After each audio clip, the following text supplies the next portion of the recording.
Una cordial bienvenida a quienes nos están mirando en este momento en nuestro programa a través de Internet. El título del tema, ¿debo creer en profetas modernos? Antes de iniciar nuestro estudio, les invito a inclinar su rostro para tener una oración. Dios nuestro, en este tiempo de confusión, como nunca necesitamos tu ayuda, tu dirección. Permite que tu Espíritu esté con nosotros y nos dirija en el estudio de tu palabra. En el nombre de Jesús. Amén. Hace unos días atrás, un joven me hizo esta pregunta. ¿Debo creer en profetas modernos? Y luego agregó, hay algunas iglesias que dicen tener profetas en su medio. Y él me decía, algunas de ellas fueron organizadas por estos profetas. Yo creo que los cristianos es suficiente con la Biblia, no necesitan a nadie más. Y entonces me hizo la pregunta directa, ¿y usted qué cree? ¿Qué responderían ustedes? Lo que yo respondí es esto, mira, mi opinión en verdad no vale mucho. Porque es como la opinión de cualquier ser humano. Lo importante, lo que debemos ver es qué dice la palabra de Dios respondiendo a esa pregunta. ¿Les parece a ustedes eso correcto?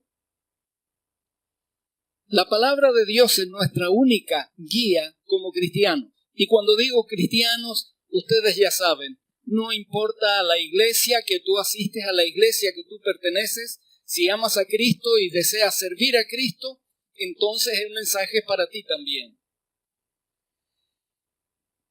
En la Biblia, nosotros encontramos una promesa en el Antiguo Testamento, una promesa de Dios para su pueblo. Esa promesa está en Amós 3:7, porque no hará nada el Señor sin que lo revele ¿a quién? A sus siervos, los profetas. Esta es una promesa de Dios miles de años atrás que Dios la dio para su pueblo. Cuando Jesús vino, dejó también una herencia en ese sentido, que ya vamos a tocarla un poquito más adelante. Pero quiero destacar lo que el apóstol Pablo mencionó acerca del espíritu de profecía. Tan solo lo voy a mencionar. La mayoría de los cristianos conocen esto. El apóstol Pablo, cuando le escribió a los romanos, cuando le escribió a los hermanos de Corinto, cuando le escribió a los hermanos de Éfeso, les habló de dones espirituales que iba a tener la iglesia hasta el tiempo del fin. Por lo tanto, hablar de profecías, hablar de profetas, es algo que nosotros como cristianos modernos debemos reconocer la posibilidad de su existencia. ¿Creen ustedes que podemos creer en profetas modernos? ¿Cuántos creen eso? Solo una persona. Interesante. Hay un texto con el cual en realidad quiero comenzar mi estudio esta mañana. El texto está en el libro de Apocalipsis. ¿Y por qué voy a usar Apocalipsis? Porque en Apocalipsis está la descripción de la iglesia cristiana en el tiempo del fin, que es el tiempo que nosotros estamos viviendo. Aquí en el libro de Apocalipsis vamos a ir al capítulo 12, versículo 17. Entonces el dragón se llenó de ira contra la mujer y se fue a hacer guerra contra el resto de la descendencia de ella, los que guardan los mandamientos de Dios y tienen el testimonio de Jesús. ¿Qué significa en este texto la palabra dragón? No escucho. ¿Qué significa? ¿Qué representa el dragón? Ahora parece que están despertando. La Biblia dice que representa a Satanás. Es un símbolo de Satanás presentado a Juan en esta visión. El dragón es Satanás. La mujer, ¿a quién representa? Ahora estuvo mejor. A la iglesia. Ahora, en el libro de Apocalipsis hay dos tipos de mujeres. Una mujer pura, vestida de sol, y otra mujer vestida de escarlata, que tiene unas características y un nombre, no lo puse yo, lo pone el Señor, un nombre que es fuerte. La llama una prostituta. Ustedes pueden hacer la diferencia enseguida. Una representa la iglesia que obedece al Señor y la otra una iglesia que se ha mezclado con otras creencias, con otras ideas y no sigue al Señor. Aquí está hablando de la primera. ¿Por qué? Porque el dragón, Satanás, está enojado. ¿No dice así allí? Está con ira. La ira es enojo. Está enojado. ¿Contra quién? Contra la iglesia. Ahora ya podemos traducir. Satanás está enojado contra la iglesia. Y aquí en este momento dice que va a hacer guerra contra el resto de la descendencia de ella. Esta es una lucha que viene todo el capítulo 12 y aquí está en la parte final. Este es el tiempo del fin. La palabra entonces nos ubica en el tiempo del fin, porque si ustedes miran su Biblia y ustedes la tienen allí abierta, los versículos anteriores al versículo 17 está hablando cómo Satanás ha perseguido a la iglesia mediante poderes que la tienen en problema durante tiempos y medio tiempo. ¿Encontraron el versículo un poquito antes? Unos 3 versículos antes. Pero ahora dice, en este tiempo final, entonces el enojo va a ser mayor. Y aquí estamos, en la iglesia del tiempo del fin. ¿Ustedes creen que estamos viviendo el tiempo del fin? Pues entonces pongamos atención, porque tenemos que pertenecer a esta iglesia. Y no estoy defendiendo ninguna organización ni atacando ninguna organización. Lo que estoy diciendo es que la Biblia identifica perfectamente a la iglesia de Dios en el tiempo del fin. La iglesia de Dios es la que recibe el enojo ¿de quién? Del dragón, de Satanás. Les pregunto, ¿cuántas características de esta iglesia ven ustedes en este versículo? A ver, muéstrenmelo con las manos porque ya no escucho bien. Algunos están levantando su mano diciendo que hay 2. ¿Alguien ve solo una? ¿No? ¿Alguien ve 3? Miren bien. Yo sé que estamos acostumbrados, y ustedes ya saben, lo que hacemos aquí es tratar de ver bien la Biblia. Yo no lo dije, algunos de ustedes lo están diciendo. ¿Cuántas características se ven aquí? Están acostumbrados a decir 2, pero creo que alguien ya encontró que hay 3. Ahora veo que algunos ya cambiaron sus deditos, ya no dicen más así, sino que están diciendo así. Perfecto.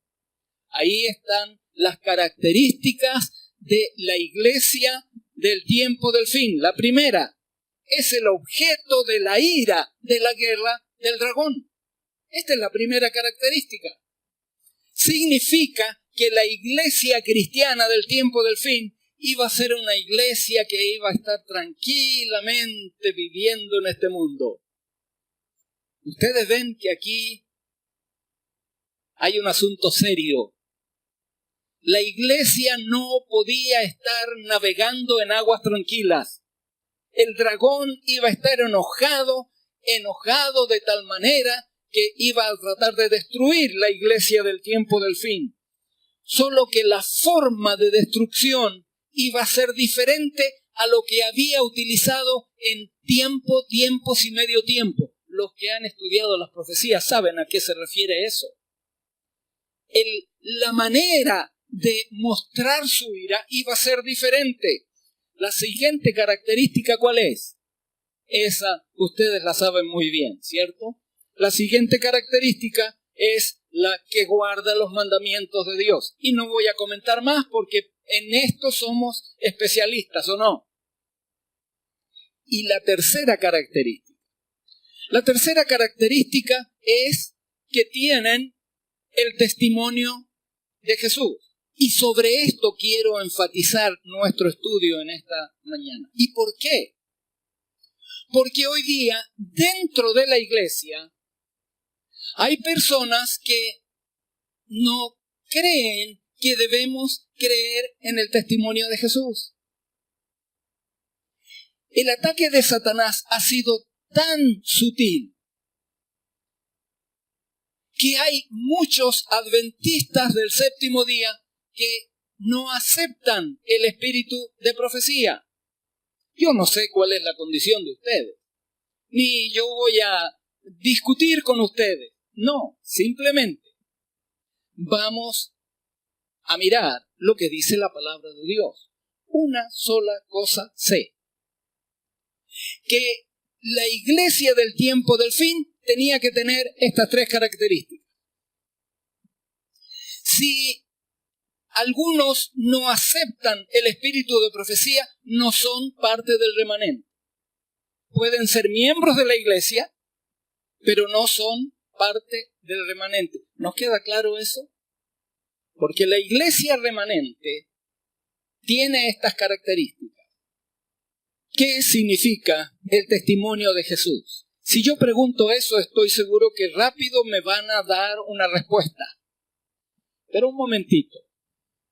Tenemos algunas personas que no sé cuánto han escuchado de estas cosas y tenemos que aclarar bien. El testimonio de Jesús es a veces más de lo que nosotros pensamos. Cuando analizamos algo en la Biblia, no tenemos que fijarnos solo en un pasaje de la Biblia. Tenemos que ver todo lo que la Biblia dice sobre eso que estamos tratando. Y aquí yo sugiero que hagamos lo mismo con esta expresión, el testimonio de Jesús. Vamos a ir al primer texto que lo menciona en el libro de Apocalipsis. Es interesante porque allí en el libro de Apocalipsis vamos a encontrar la respuesta. Capítulo 1, versículo 1 y 2. Quienes estuvieron en una presentación anterior que hicimos aquí, recuerdan que hablamos de guardar las profecías. Y partimos con este pasaje que estamos mirando aquí. ¿Qué dice Juan? La revelación de Jesucristo que Dios le dio para manifestar a sus siervos las cosas que deben suceder pronto. Y la declaró enviándola por medio de su ángel a su siervo Juan, que ha dado testimonio de la palabra de Dios, del testimonio de Jesucristo y de todas las cosas que ha visto. Les pregunto, según este pasaje, ustedes tienen su Biblia en la mano, los que no la tienen pueden leer el texto aquí al frente, pero de lo que ven allí, ¿qué es el testimonio de Jesús según este pasaje? No se salten a otros pasajes. Yo sé que ustedes están acostumbrados a tener la respuesta en otra parte. ¿Qué es el testimonio de Jesús? ¿Es la revelación de Dios? ¿No es eso lo que dice? La revelación de Jesús que Dios le dio. El testimonio de Jesús es la revelación de la palabra de Dios. Y en el libro de Apocalipsis lo vamos a encontrar unido esto siempre. Aquí se está refiriendo a lo que nosotros llamamos el libro de Apocalipsis.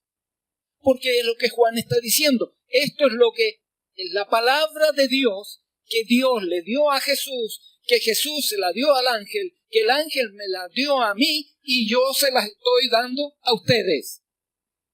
El testimonio de Jesús es la revelación de Dios. ¿Estamos de acuerdo o no? En este caso, es una revelación presente. La está recibiendo Juan en ese momento.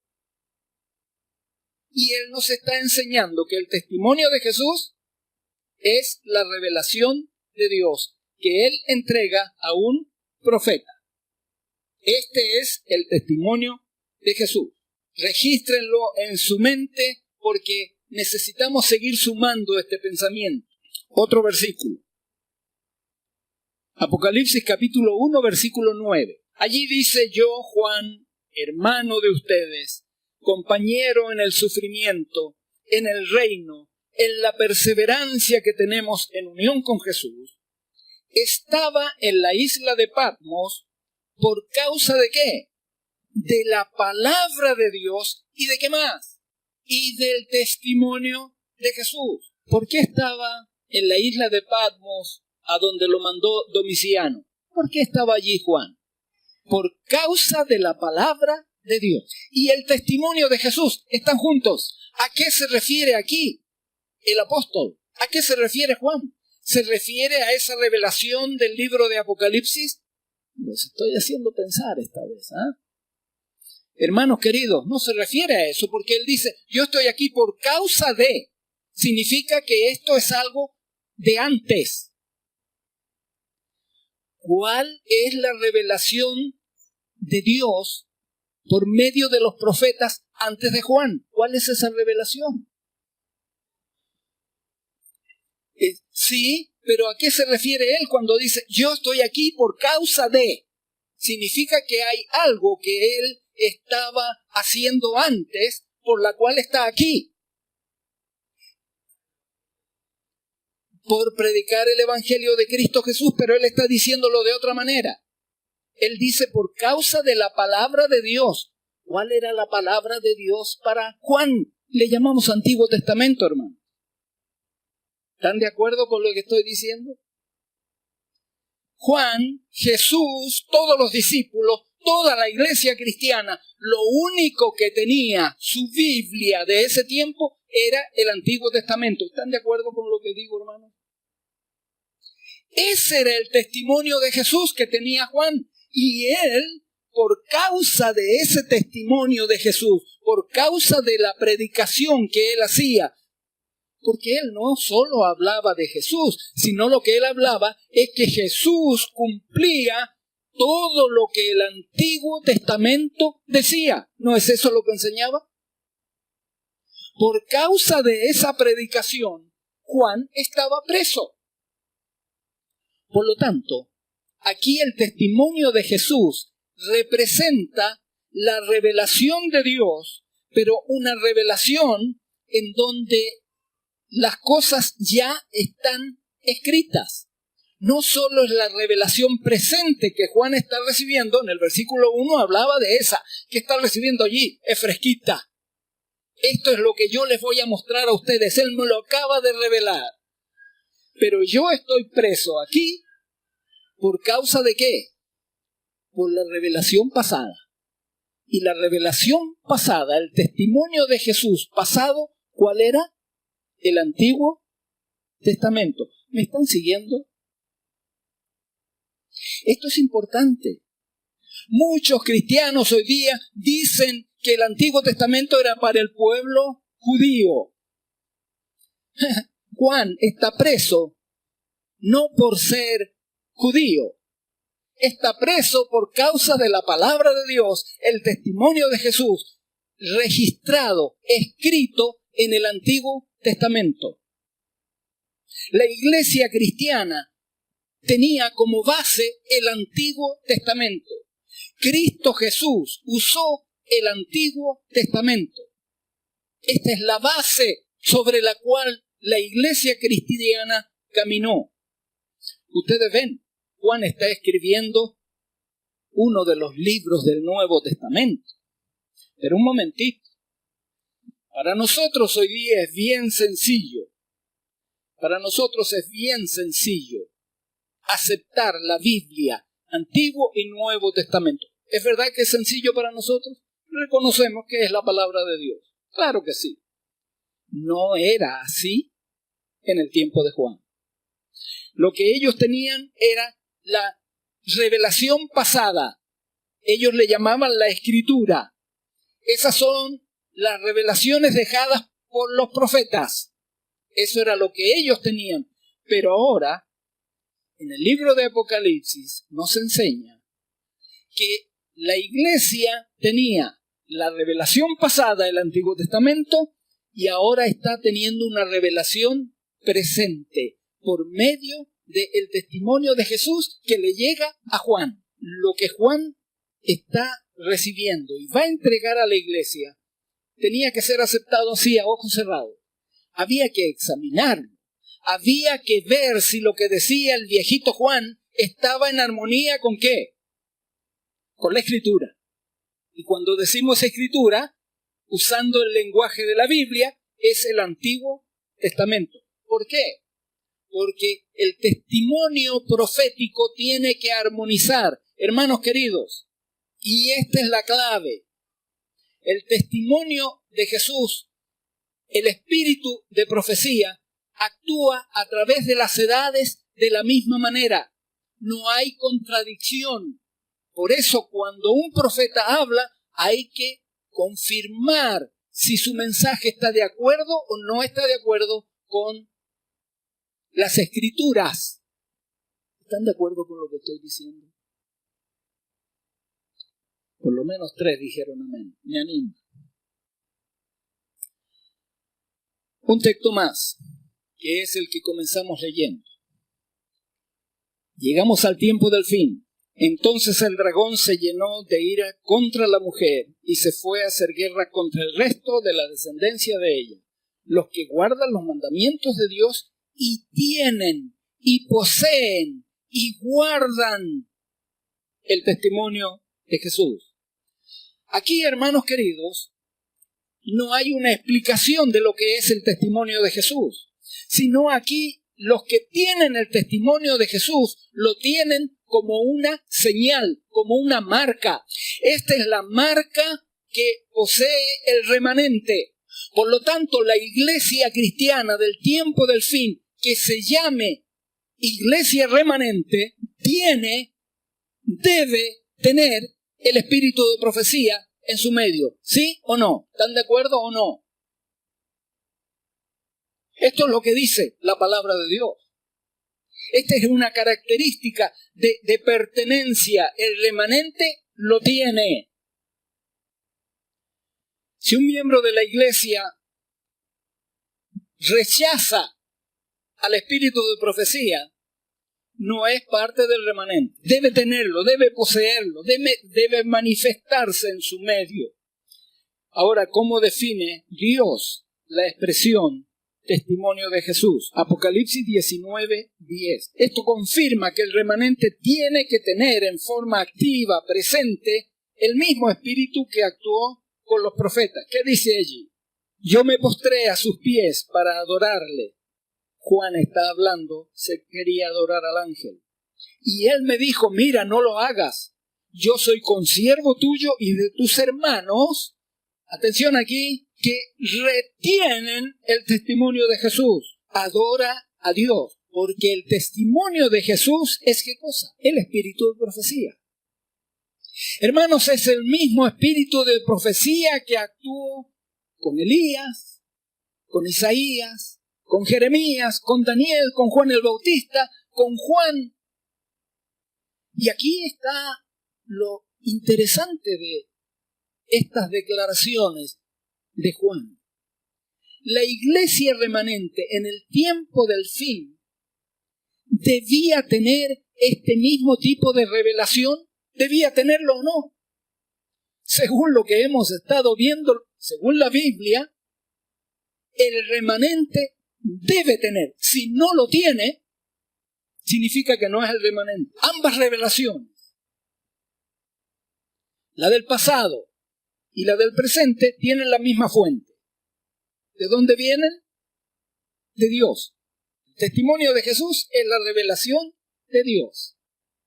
Lo único que la revelación presente, así como la revelación de Juan, tiene que ser aceptada después de pasar la prueba. ¿Y cuál es la prueba? A la ley y al testimonio. Aquí está la palabra testimonio.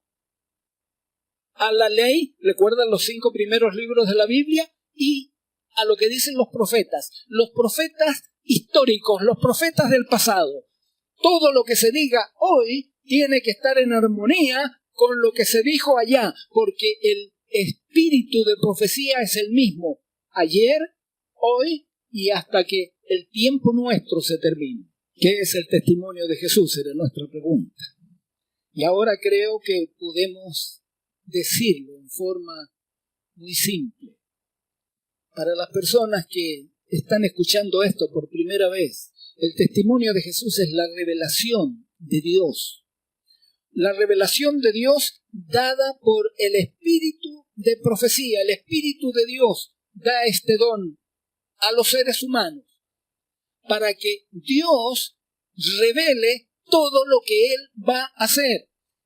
¿Qué va a hacer con quién? ¿Con quién? Con su iglesia, con su remanente, ahora en el tiempo del fin. Muy bien. A través de toda la historia, y miren ustedes la historia de los profetas, van a encontrar que es la comunicación de Dios con su pueblo. Les pregunto, ¿Él comunica lo que Satanás va a hacer contra la iglesia también? ¿Sí? Yo les pregunto a mis hermanos cristianos, ¿cuánto conoces tú de la revelación de Dios para su iglesia o de lo que Satanás va a hacer con su iglesia? Si no conoces las profecías, hermano, tienes que ir y estudiarlo. Está todo allí. No hará nada Jehová sin que revele su secreto a sus siervos los profetas. Si ustedes no lo saben no porque Dios no lo haya revelado, sino ¿por qué? Porque no lo hemos estudiado. ¿Es así o no? Y hermanos, a veces nos sentimos muy cristianos, no importa de la iglesia que seas, pero no conocemos o conocemos muy poco de la revelación de Dios. Este es el ánimo que quiero darles en esta mañana. Tenemos que dedicar más tiempo a conocer la revelación de Dios. Está todo en su palabra. Está todo en su palabra. Solo que Jesús nos dio una advertencia. Y yo quiero que recuerden esa advertencia. Mateo 24, versículo 4. Respondiendo Jesús les dijo, mirad que nadie os engañe. ¿Cuál es la advertencia? Esto es serio. Les pregunto, el engaño. Para que sea engaño tiene que estar bien disimulada la verdad, ¿sí o no? Jesús está diciendo, miren, Satanás los va a engañar y Satanás los va a engañar en forma tan disimulada que están corriendo el peligro. Jesús dijo, cuídense del engaño. Vamos a saltar al versículo 21. Allí en el versículo 21, Jesús habló de lo siguiente, porque habrá entonces gran tribulación, cual no la ha habido desde el principio del mundo hasta ahora, ni la habrá. Y si aquellos días no fuesen acortados, nadie sería salvo, mas por causa de los escogidos, aquellos días serán acortados. Y ustedes se dan cuenta que aquí hay una referencia al tiempo del fin. Aquí está hablando que después de tiempos y medio tiempo, este es el tiempo de tribulación, los 1260 años que terminaron en el año 1798, aquí está Jesús hablando de este tiempo. ¿Están de acuerdo con lo que estoy diciendo? Esto está de acuerdo con lo que escribió el profeta Daniel. Ustedes ven cómo hay armonía. Y esto es lo que escribe el profeta Juan. Así es que ustedes ven, el espíritu de profecía siempre tiene el mismo mensaje, lo único que a veces amplía, da más detalles. Vamos al versículo 23. Entonces, si alguno dijere, mirad, aquí está el Cristo, o mirad, allí está, no lo creáis, porque se levantarán, ¿qué cosa? Falsos cristos, falsos profetas, y harán grandes señales y prodigios de tal manera que engañarán, si fuese posible, ¿a quién? A la iglesia. Nosotros no prestamos mucha atención, y digo nosotros como cristianos en general. Ustedes saben que estoy en contacto con muchos hermanos de otras denominaciones. Y esta predicación ellos están esperándola. Nosotros no estamos prestando atención a las indicaciones de Jesús. Jesús está advirtiendo que en el tiempo del fin, ustedes ven que después de la tribulación, Él dice, en el tiempo del fin va a haber un engaño especial. Se van a levantar falsos cristos y se van a levantar, ¿qué? Falsos profetas. Les pregunto, si Jesús advirtió que hay falsos profetas, ¿habrá profetas verdaderos? Aquí es donde está la posibilidad del engaño. Satanás sabía que iba a haber profetas verdaderos, porque Dios no hace nada sin que lo revele a través de sus siervos los profetas. Por lo tanto, Él también iba a levantar sus profetas. Jesús lo advirtió. Déjenme mostrarles un cuadro. En este cuadro ustedes ven allí la línea del tiempo. Comienza en el tiempo de Jesús y termina esta línea del tiempo con la venida de nuestro Señor Jesús. ¿Qué pasa en este periodo? Solo vamos a hablar un poquito acerca de lo que ocurre con el don profético después de Jesús. Todo lo que pasó con Jesús en el comienzo, cuando vino y murió en la cruz, estaba anunciado ¿dónde? En el espíritu de profecía, en el Antiguo Testamento. Luego, en los primeros 100 años, Dios siguió dando revelación para su iglesia por medio de sus profetas. El último es Juan, y cuando él entrega su revelación, él lo presenta como la revelación presente. Él está preso por predicar la revelación pasada, pero ahora tiene una revelación que es presente. Había que confirmarla. Y eso es lo que hizo la iglesia. La iglesia utilizó esta regla. Isaías 28:10. A la ley y al testimonio. A los libros del Pentateuco y los libros de los profetas. Si no dijesen conforme a esto, es porque no les ha amanecido. Y entonces lo aplicaron a Juan. Y Juan pasó la prueba. Por eso, en el año 380, la iglesia cristiana de ese tiempo puso el libro de Apocalipsis como parte de los libros inspirados por Dios. Miren el tiempo que llevó. ¿Cuándo Juan lo escribió? Alrededor del año 100. ¿Cuándo se aceptaron sus escritos como inspirados por Dios? Ustedes ven, más de 200 años, ¿cierto? Miren el tiempo que llevó para aceptar el libro de Apocalipsis como un libro inspirado por Dios. Pasa el tiempo y ahora se levanta el poder que iba a gobernar el mundo, el imperio romano religioso. Y en este imperio romano religioso, ustedes recuerdan, creo muy bien, cuándo es que se levanta, 538, ¿iba a durar hasta qué año? Ya lo están viendo, 1798. No vamos a estudiar los detalles, mis hermanos que están mirando esto por primera vez, perdónenme, miren lo que pasa durante este tiempo. En el año 610 se levanta un profeta llamado Mahoma. ¿Han escuchado de él? Millones son seguidores de Mahoma. Los conocemos como el Islam.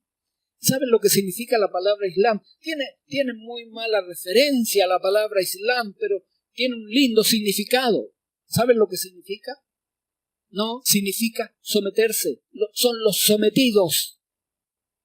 Ellos dicen que el primer islamita fue Abraham porque se sometió a Dios. Y ellos se someten a Alá. La palabra Islam significa eso, someterse. Ahora, noten que ellos surgen por el trabajo de un profeta. Pasa el tiempo, surgen los reformadores. Y los reformadores surgen dentro de la iglesia cristiana de ese tiempo. En la iglesia cristiana, apartada del camino, sí, hay una iglesia que está escondida. La iglesia apartada del camino esconde la Biblia, la amarra al púlpito, no deja que la lean, no deja que la conozca la gente. Mientras hay una iglesia escondida en el desierto. Recuerdan que el capítulo 12 dice que Dios la protege pero ahí está, y ellos escriben entre las piedras de las montañas, allí escriben la Biblia y la distribuyen por todas partes. Esa es la iglesia escondida, la iglesia en un túnel, como le llamo yo, en esta época oscura. Pero llega el momento en que ese túnel tenía que tener un fin, y ese fin fue el año 1798. Y la iglesia sale del túnel. Y eso es lo que nosotros vemos que lo relata Juan. Empieza el tiempo del fin. ¿Qué debía aparecer en el tiempo del fin? Sí, claro, yo sé lo que ustedes están mirando. Otra profecía, una profecía de Daniel que avisaba que después de 2300 tardes y mañanas se iba a purificar el santuario. Y ustedes saben muy bien en qué fecha se cumplió. Aquí está el margen de tiempo. 1798, 1844. En este tiempo tenía que surgir el remanente. ¿Está claramente marcado o no? Y este remanente tenía que tener, ¿qué cosa entre sus características? El espíritu de profecía. Aquí es donde surge la iglesia remanente, pero también aquí es donde Satanás, airado, ataca a la iglesia remanente. ¿De qué manera la ataca? No de la manera en que atacaba antes. Antes atacaba con persecución, con muerte, con destrucción. Ahora cambia la estrategia. Y atención, hermanos, que aquí es donde estamos siendo engañados. La estrategia de Satanás ahora es confusión. ¿Han escuchado esa palabra antes? El libro de Apocalipsis dice Babilonia. Esa es la estrategia de Satanás. Y miren, en este tema que estamos analizando, en el tema profético, les pregunto, ¿debía existir el testimonio de Jesús presente para la iglesia en el tiempo del fin? ¿Debía existir o no? Creo que estamos de acuerdo ahora. Claro, debe haber profeta en el tiempo del fin. Está anunciado en la palabra de Dios.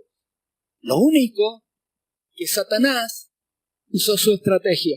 Y miren ustedes, yo no estoy hablando contra ninguna denominación, ni en favor de ninguna. Estoy hablando en favor de la palabra de Dios en este tiempo. Y miren, en el plazo de tiempo en que tenía que surgir la iglesia remanente, surge una agrupación. No sé si todos reconocen la figura que está allí al frente. ¿Recuerdan cómo se llama este señor? Joseph Smith. Él es el fundador de una iglesia. ¿Recuerdan cuál es la iglesia? La iglesia de Jesucristo de los santos de los últimos días. ¿Qué les parece ese nombre? Es extraordinario el nombre. Parece que alguien que sabía lo que tenía que pasar en la profecía está poniendo el nombre, ¿o no? Estos son los santos que tienen que estar en la iglesia remanente en los últimos días. ¿No es eso lo que está diciendo ese nombre? Y hay un profeta en el tiempo en que tenía que aparecer. En el mismo tiempo, 14 años después, aparece el nombre de una señora, Elena de Juárez, año 1844. Ella también dice recibir revelaciones de Dios. Se forma del movimiento adventista que surge en este lapsus entre el tiempo del fin y 1844. Y ella aparece dando mensajes de Dios en el año 1844. Forma el grupo de los adventistas. No era una iglesia en ese tiempo. Pasan 20 años más, año 1870. Y aquí aparece otra persona. ¿La conocen ustedes a esa persona? Russell. Es el profeta de la cual se formó la congregación de los testigos de Jehová. Ustedes ven, están todos allí. Están todos en la época en que Dios había anunciado que se iba a levantar el espíritu de profecía manifestado en un profeta. ¿Qué está haciendo Satanás con todo esto? Confusión. Confusión. Y los cristianos tenemos que ser hábiles para distinguir entre la verdad y el error. Para eso, la Biblia, nuestra única seguridad. Todavía falta mencionar algo más. En el año 1900 surge un movimiento que ha inundado el mundo, el pentecostalismo, donde los profetas juegan un papel importante dentro de las congregaciones pentecostales. Les pregunto, ¿Dios había anunciado que iba a haber el testimonio de Jesús en la iglesia remanente en el tiempo del fin? Que no nos lleve a confusión, hermanos queridos, lo que Satanás ha hecho de enturbiar el agua, como digo yo. Como adventistas del séptimo día, nosotros pensamos, y yo voy a hablar por mí, creo que la hermana Elena de White es la mujer que Dios escogió para que revelara sus mensajes para la iglesia del tiempo del fin. No lo acepté porque me lo enseñaron. Lo acepté porque lo investigué a la ley y al testimonio. Encontré un libro hace varios años ya. No sé si conocen este libro. ¿Pueden ver todos el título? René Nürberger. Este es un periodista. No es miembro de la iglesia adventista, no. No tiene que ver con la iglesia adventista cuando él escribió este libro. Cuando yo leí este libro, me di cuenta que no eran solo los miembros de la iglesia adventista que hablaban de esta señora. Este hombre se dedicó a estudiar a varios clarividentes y profetas modernos. Aquí están los nombres. Cuando vean el video, ustedes van a poder tener esos nombres delante de ustedes y examinarlos. Él escribió sobre todos los profetas modernos. Y entre ellos escribió también acerca de la hermana White. Y solo voy a mostrarles una cita en su comentario. No voy a poder leer todo lo que tenía preparado para ustedes.